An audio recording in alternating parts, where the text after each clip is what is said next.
At 5:43 a.m., my headlights punched through a wall of dirt and HOA landscaping, exploding a ring of solar path lights like fireworks. I crawled out of a waist-high tunnel in a dusty hard hat and waved to the line of SUVs trapped behind the brand-new residents-only gate. The HOA president shrieked with a voice that could strip paint. "He's breaching the pergola." Just as my tractor rolled through the hole like a polite rhino and parked beside the no-farm traffic sign now dangling by one decorative screw. The look on her face was worth every hour I'd spent digging in the dark, every blister on my hands, every legal document I'd studied until my eyes burned. I'm Evan Rourke, quiet, coffee before chickens kind of guy. My 10-acre pecan and pepper farm backs up to Cedar Hollow Estates, where the hedges are cubic and the gossip is liquid. I keep to myself, farm, repairs, the occasional bourbon on my porch while watching the sunset paint my fields gold. The HOA's crown jewel is Deirdre Polk, a woman who carries a clipboard the way knights carry shields. She speaks in covenants and restrictions like they were handed down on stone tablets. Her voice has that particular quality of someone who peeked his hall monitor and never quite got over it. My deed includes a century-old access easement, one gravel lane that cuts across the edge of Cedar Hollow to the county road. It's been there since 1923, longer than any house in Cedar Hollow, longer than Deirdre has been alive, though you wouldn't know it from how she acts. Deirdre calls it visual clutter. I call it the only way I can get a seed delivery without driving 17 miles around the mountain. First, she papered my mailbox with courtesy notices for the sin of agricultural odors drifting onto a pedestrian vista. The notices came in pastel envelopes, lavender and mint green, as if the color would soften the threat of fines. Then came the drone, loud as a hairdryer, hovering over my pasture to document traffic patterns. The thing would circle my chicken coop like a mechanical vulture, sending the hens into a panic. When I waved, the drone waved back by dropping a laminated card that read HOA Patrol Observing. Smile for compliance. I found 3 more cards over the next week, scattered across my tomato plants like the world's most passive-aggressive confetti. Deirdre fired up the rumor mill with the efficiency of a factory foreman. She told anyone who'd listen that I was running an unlicensed slaughterhouse, though the only thing I'd ever slaughtered was a watermelon at the county fair. She claimed my rooster was a hate symbol because he crowed at dawn, disturbing what she called the morning meditation hour. She even insisted my scarecrow violated anthropomorphic signage rules, whatever those were. She held a vote no one told me about, scheduled it for a Tuesday at 2 p.m. when every farmer in the county would be working. Overnight the easement got a decorative iron gate with 2 pylons the size of tombstones, plus planters jammed with petunias like floral sandbags.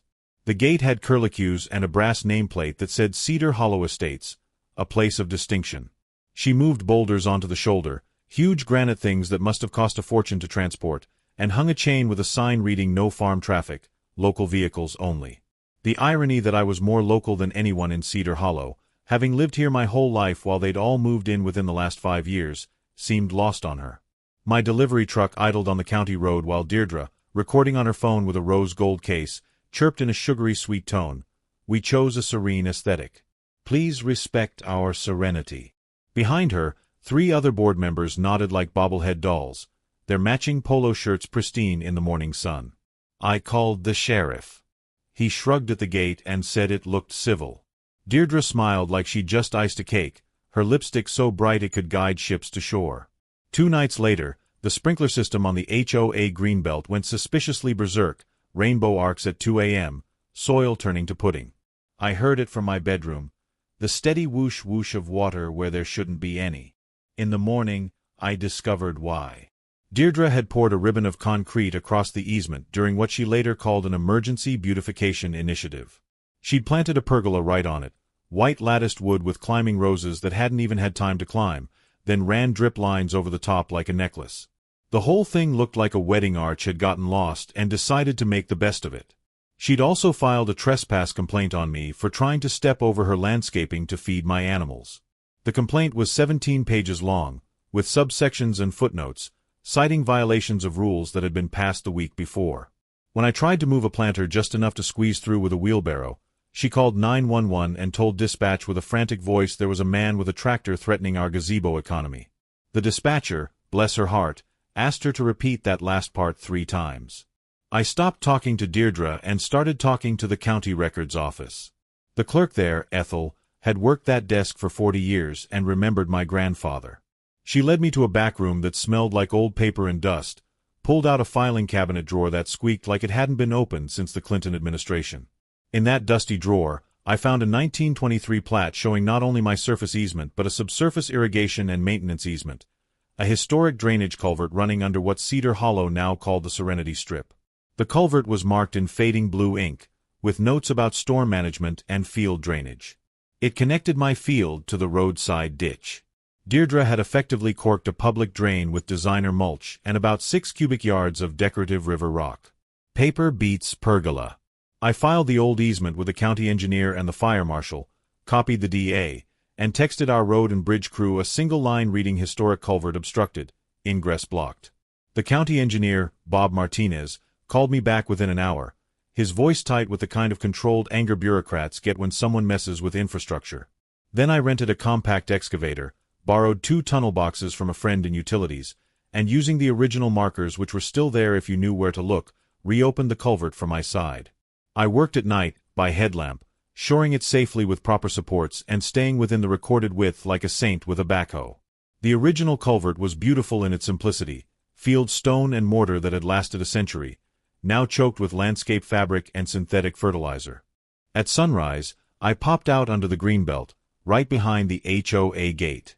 The hole I emerged from was perfectly positioned, just where the old plans said it should be. I set cones in a professional pattern, put up a sign that said culvert maintenance in progress, and radioed the county. Within minutes, I heard sirens. Not emergency sirens, but the purposeful sound of official vehicles converging on a problem. The engineer arrived first, took one look at the poured concrete damming a public drain, and whistled low. He pulled out a camera and started documenting everything, muttering about federal watershed violations. The fire marshal frowned at the gate blocking emergency access, measuring the clearance with a tape measure and shaking his head. The environmental officer knelt, scooped a handful of soggy bark out of the storm channel, and asked Deirdre in a measured professional tone if the HOA had a permit to choke a watershed with ceramics and perennials. Deirdre, who had arrived in her pink golf cart with HOA president painted on the side, tried to hand them a special aesthetic authorization printed in cursive on parchment paper. It featured a watermark of a butterfly and exactly 0 legal weight. The fire marshal actually laughed, a short bark of disbelief. The emergency HOA meeting was chaos in cardigans. Residents packed the clubhouse, a sea of concerned faces and nervous whispers, flanked by county folks in uniforms, 2 deputies with their hands resting on their belts, and 1 man holding a drowned solar light like evidence. The county engineer rolled an ATV on a cart like we were back in high school, and played drone footage, my drone this time, borrowed back from a helpful neighbor who'd gotten tired of Deirdre's midnight rule changes. The footage showed Deirdre directing contractors to pour concrete into a storm culvert at 3 a.m., her voice clear on the audio instructing them with an authoritative voice to hide it under river rock and make it look decorative. Then came the stack of invoices, printed on HOA letterhead, showing HOA funds spent on the gate at $18,000, a pergola over public easement at $12,000, and my personal favorite, $1,200 for aromatherapy mist units to mask farm smells. There were receipts for emergency meetings never announced, votes never tallied, and a particularly damning email where Deirdre discussed with a developer how blocking my access would force me to sell at below market rate.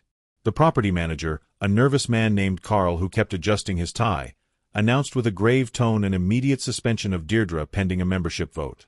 The fire marshal issued a citation for blocking emergency egress with a fine of $10,000. The county slapped them with stormwater violations totaling $25,000, and the DA's office announced an investigation into interference with a recorded easement and tampering with drainage infrastructure, both potential felonies. 1 deputy unsnapped a pen and served the HOA a temporary mandatory access order stating gate unlocked, planters moved, pylons cut within 24 hours or face additional penalties. My tractor idled home across the newly cleared lane like a parade float that had seen things, leaving tracks in the mud that spelled freedom. Deirdre lost her presidency in a vote of 87-1, the 1 being herself, lost her pergola to a county-mandated removal, and after a second unanimous vote, her key card to the clubhouse was deactivated while she stood there. The court ordered the HOA to fund a proper gravel access with reflective markers and to pay me damages for lost deliveries totaling $37,000 plus legal fees of $18,000 more. Deirdre now performs 300 hours of community service clearing culverts in a neon vest that says Flow Matters, every Saturday and Sunday for the next year. The developer she'd been texting about landlocking the farmer for a favorable buyout paid criminal fines of $150,000 and lost his license to develop in the county. When the judge read the verdict, Deirdre's face turned the color of expired milk, her mouth opening and closing like a fish pulled from water as she whispered in a broken voice, "But the aesthetics," before dropping her clipboard on the courtroom floor with a clatter that echoed like thunder.